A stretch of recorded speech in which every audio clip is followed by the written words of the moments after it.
It's a tarnished victory for Peru's strongman Alberto Fujimori. He may have won the election, but he's lost the respect of his people.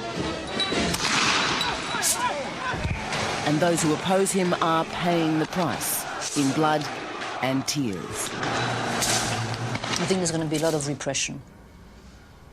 When you show this, I hope I'm still alive. In an unstable continent, Peru has become a wild card, the democracy that isn't.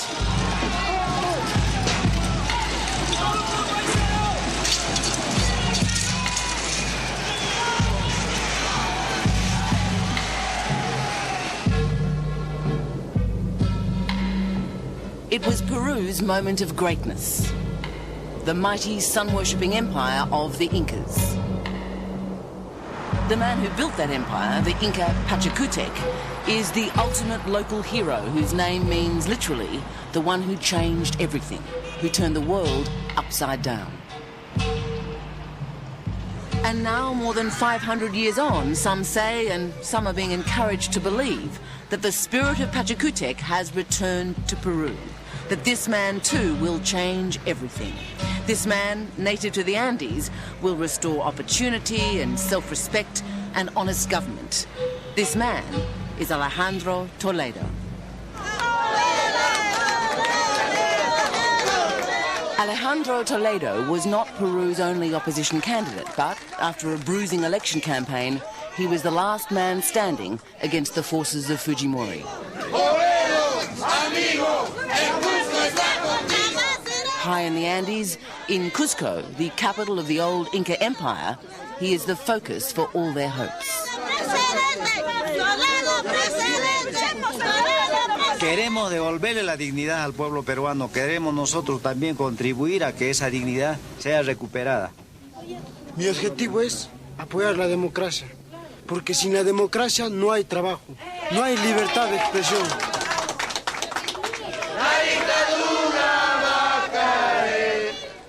Toledo is known as El Cholo, the mixed blood, the shoeshine boy from the slums who rose to become a Harvard professor. The first president, he tells his supporters, who will look like they do. Por eso estamos apoyando, porque de nuestro, pero él nace como nosotros, cholo, él. Por eso estamos apoyando. Y con nosotros juntos hasta último van a caminar, porque así a nosotros de nuestro país ha entregado su vida.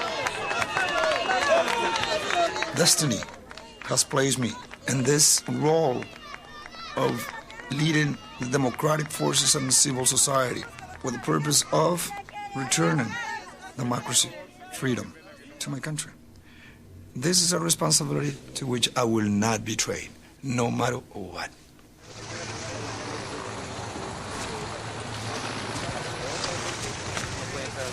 When we last visited Peru 2 years ago, President Fujimori was eager to use the occasion to promote his good works for the people of Peru. In the midst of adversity, with El Niño wreaking havoc, the president saw himself as a saviour, a hands-on president who could and would lead his people through tribulation to the promised land. We have a complete peaceful country with a good prospect, a lot of investment, stability.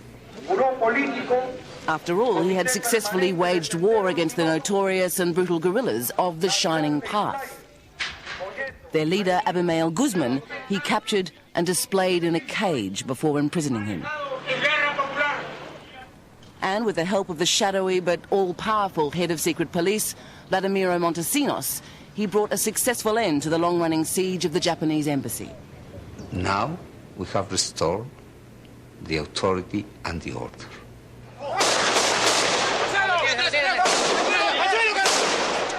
To achieve his ends, Alberto Fujimori in 1992 had staged a military coup, the self-coup.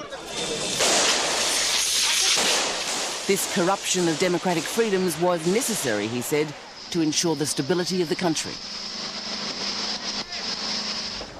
Independent congressmen like Javier Diaz-Canseco were to feel the subtle brunt of Peru's new style of government. in 1990, my house was dynamited with my children and my wife inside. Then I lost my car. They shot my car. After that, my kids, they tried to kidnap them.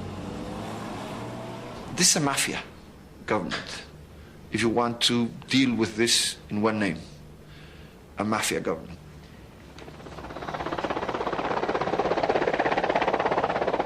Fujimori claimed the end justified his brutal means, and then, for the good of the country, changed the constitution to allow himself to stand again for the presidency.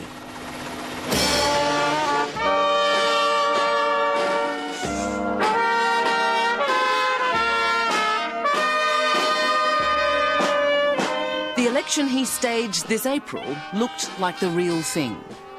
Like any good ceremony, whether religious or political, it worked as theatre, providing a lively show for the people. But international monitors quickly denounced the vote as a fraud, verging on a farce. The fact is that we had 1.5 million more votes than voters. Rafael Roncaliolo from the monitoring group Transparencia. The Toledo was at the last of the ballot, and then in some places this bottom of the ballot was cut off. Another method I hear is that they put wax next to the name so you couldn't write. Yes, right. Is that right? Yeah, it's true.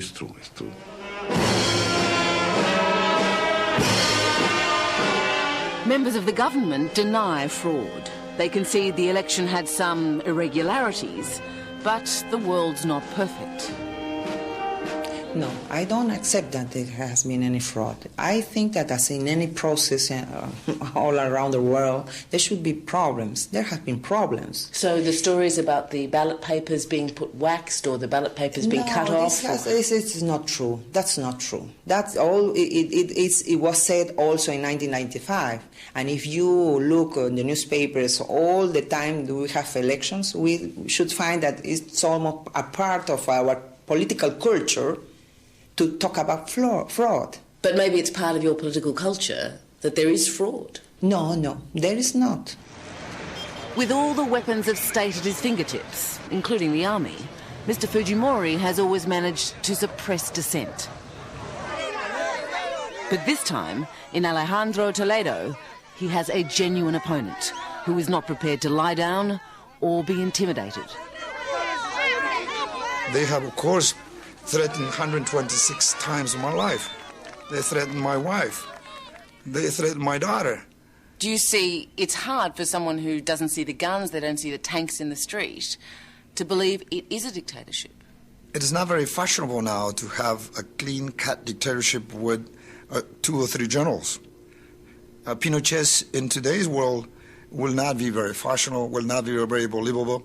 You have here a new style in which they captured, through blackmail, through intelligence service, a Gestapo, capture the institutions and they use it to their own service to get the purpose of re-elected. Having lost the election, Alejandro Toledo is now fighting back with the only weapon he has, public opinion. El Paseo de la República. Invito a todos los peruanos, aquellos que han llegado a Lima, aquellos que están en Lima, de los diferentes conos de Lima, los invito personalmente. Hoy día. He is staging a series of 3 marches, calling on supporters from the 4 corners of Peru, what the Incas used to call the Cuatro Suyos, to descend upon Lima in massive numbers. The demonstrations will culminate on Peru's Day of Independence, the day of Fujimori's inauguration. But it will not be easy.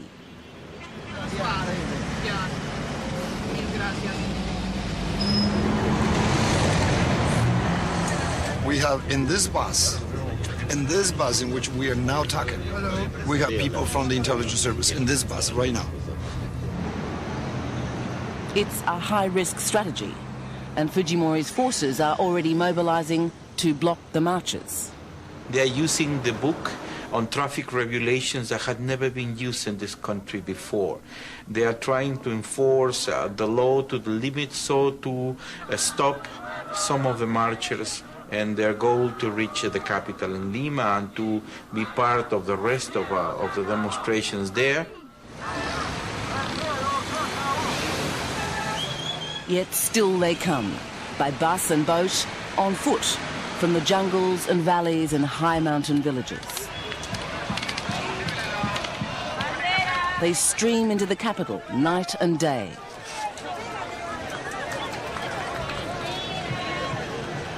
The police, too, have taken up positions.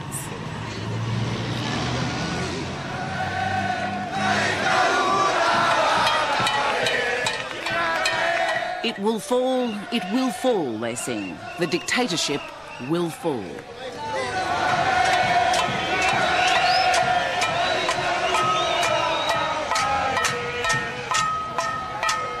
We are right now equipping ourselves with military surplus gas masks.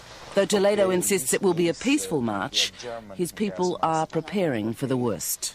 This is a CS tear gas grenade.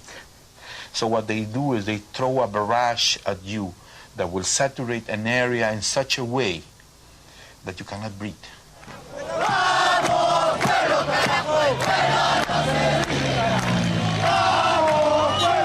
It's difficult to be part of the opposition here and to have a democratic position in the midst of not only an authoritarian government, but an authoritarian culture.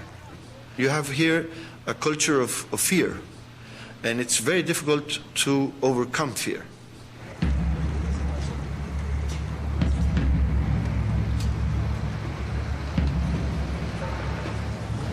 Throughout the campaign, intelligence service members have called my child, telling her, be careful, we're going to kill your dad. Tell him not to go to such and such a plane. Tell him not to go into the plane because we will kill him. Toledo's wife, Eliane, a Belgian-born banker, committed to her husband's cause. My husband is convinced that it's worth it to die for such a cause. I cannot say so because obviously I do not want to lose my family. It's the only thing I have. But I think it's too late to say whether it's worth it or not.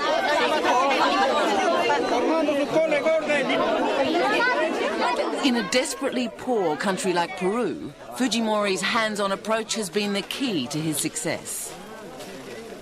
No matter that he didn't pay for this food and clothing, nor organise for its distribution, Fujimori has refined taking credit to an art form.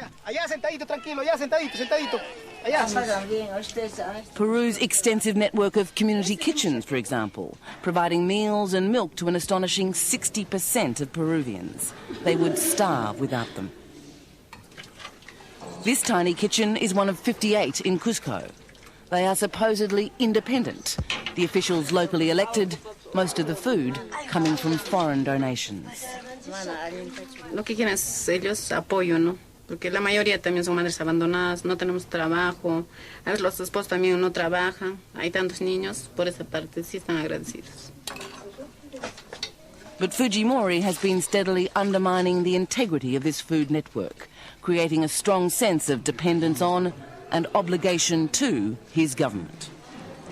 What is very sad is that Fujimori makes it look as though he provides for that, because he uses the food donation and the humanitarian help, which comes from abroad, for himself. And he gives it the name. He says, I give it to you myself personally. Therefore, I buy your conscience and your vote.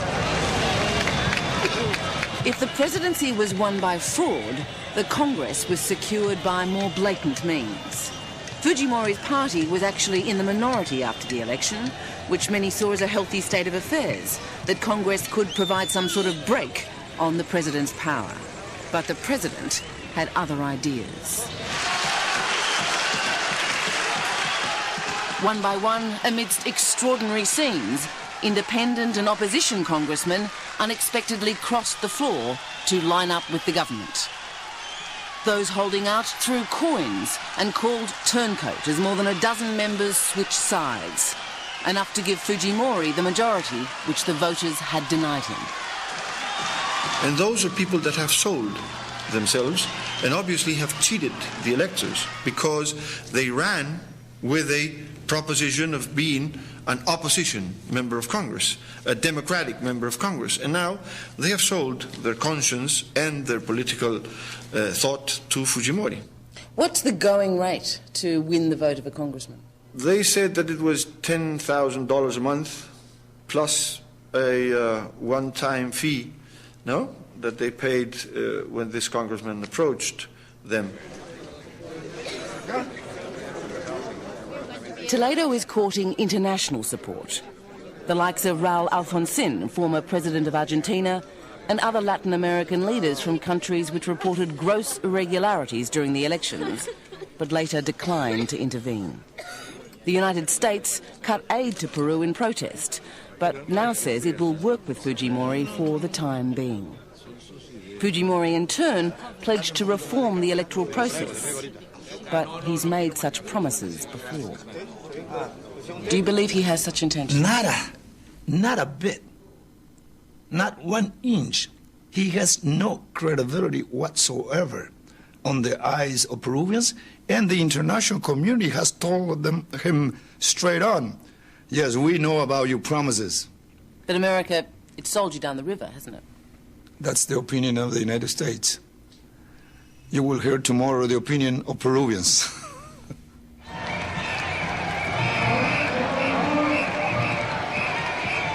And indeed, the next day, the voices of Peruvians were to be heard loud and clear.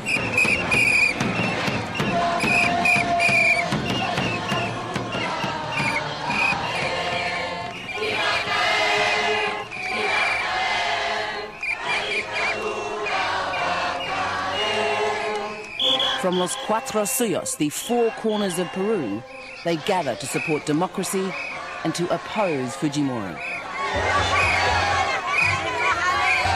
Cubanos que aman al país nunca se chupan. Nunca se chupan.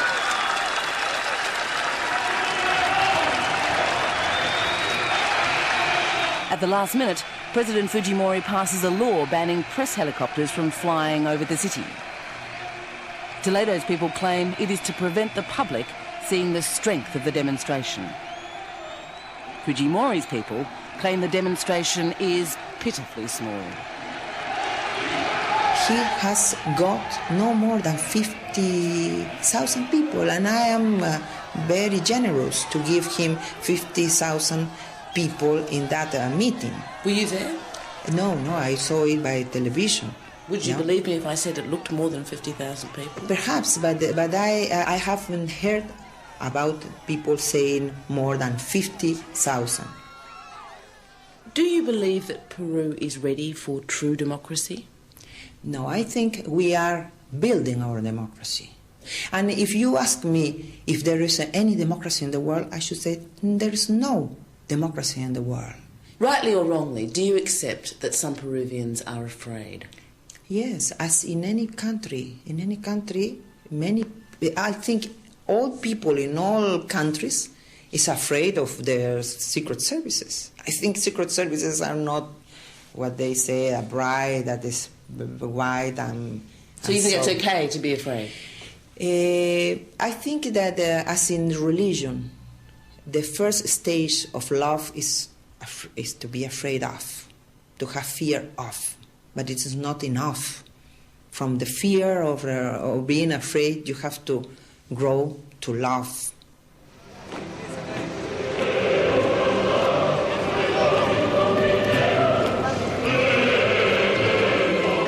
But some things in Peru are difficult to love.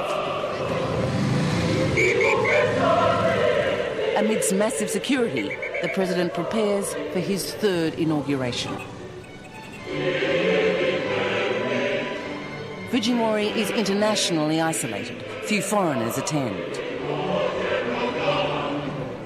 Even within his own capital, Fujimori must barricade himself from his people.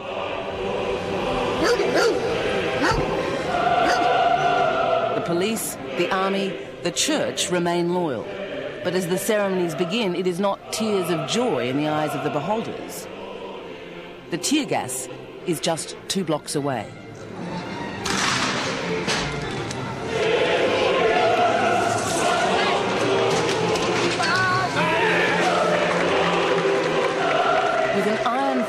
strangling opposition, Fujimori takes power for another 5 years.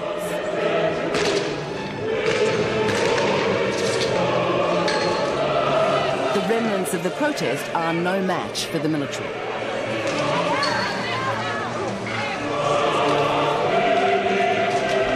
The most frustrated of the protesters basically turn upon themselves. Fires are lit in public buildings. No one knows by whom. In one fire, the disputed election returns are incinerated. And by the end of the night, there will be 6 dead. The government blames Toledo's people. Toledo's people blame the government. Truth is obscured on all sides.